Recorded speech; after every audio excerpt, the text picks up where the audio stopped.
Hi, welcome back to McCarthy Performance. This video will be much like the big block video that I just did about the starter ear being fractured. This one was fractured too. This engine was here before the big block. On a small block Chevrolet and the big blocks and the V6, I always look at this ear. Ford's got a ear too that gets fractured and broke if you're not careful. Some blocks are more delicate than others. In my opinion, is GM spent another 2 cents more, this problem would exist, but it does. And it's the first thing I look at when a customer brings a block in, or it's the first thing I look at when I buy a block. It's not a hard repair to do. You can do it many different ways, and I mentioned that in the first big block repair video. Both of the repairs that I did, I used silicon bronze and I tigged it in. That's I've brazed them. I've used nickel on them. I've done them with TIG nickel. I've done them with TIG arc welding nickel rod. Why do they break? Well, I think it has it to do with, Kenny brought it up, is some starters don't have a front strap on them. All the Chevrolets, the earlier ones, had straps on them. Big blocks, Chevrolets, and the small blocks, the strap is not the same. Now, GM called this a ground strap. It's not really a ground strap. It holds the starter from doing this, walking.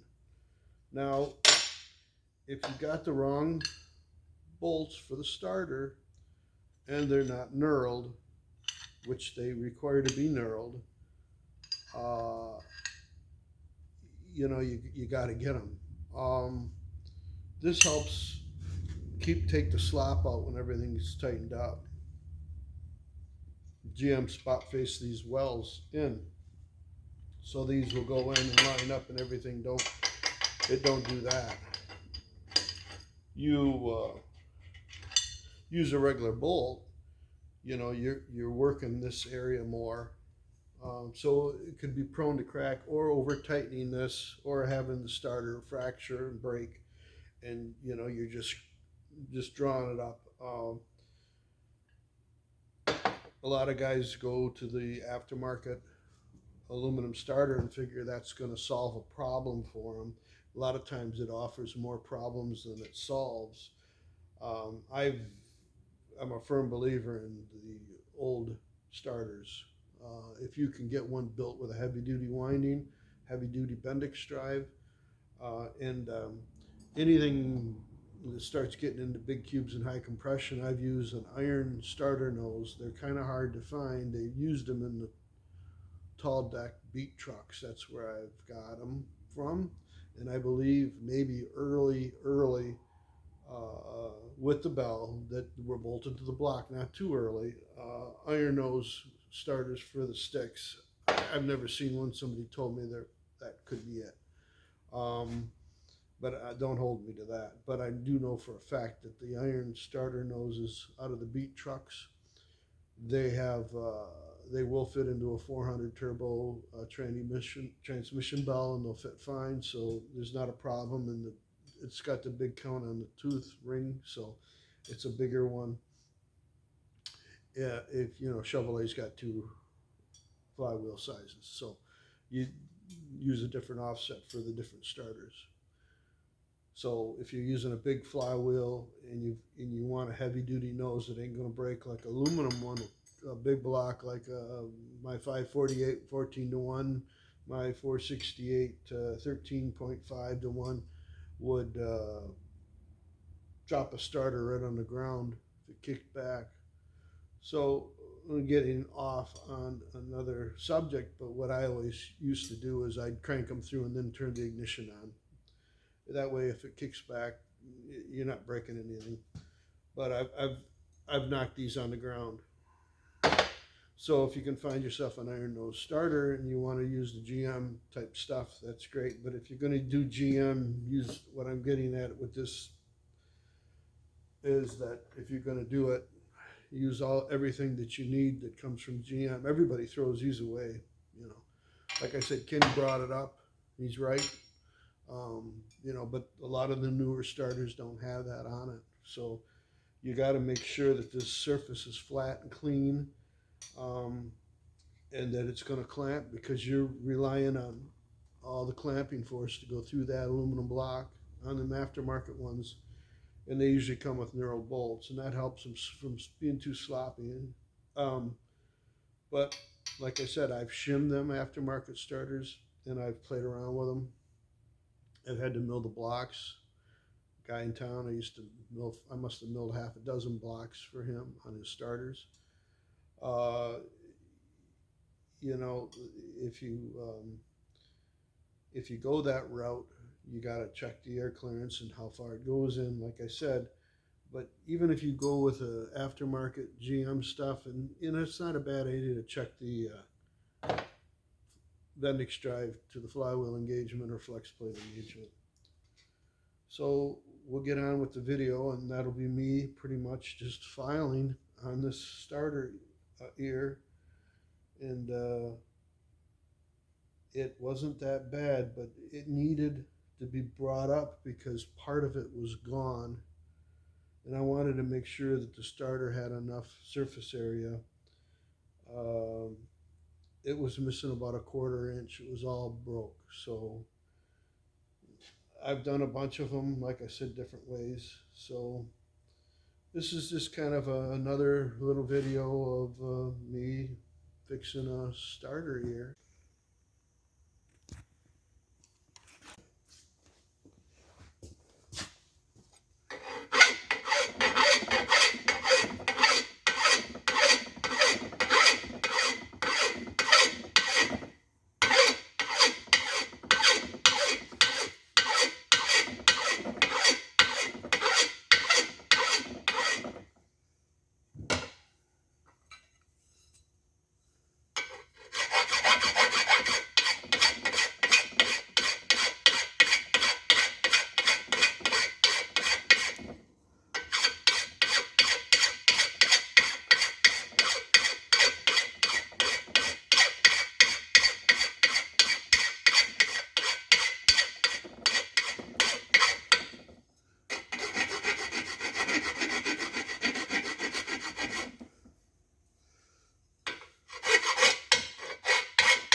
Yabba dabba doo.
Well, there it is.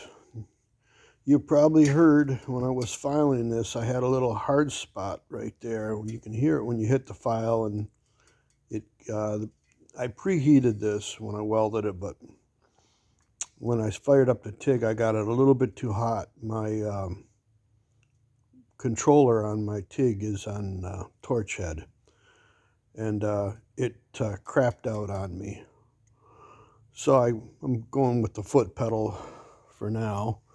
But anyways, it's all done. And you've seen me hunting around with my files. I haven't used my big files very much. You know, I could have threw it up in the mill, but didn't really think it needed to be done that way.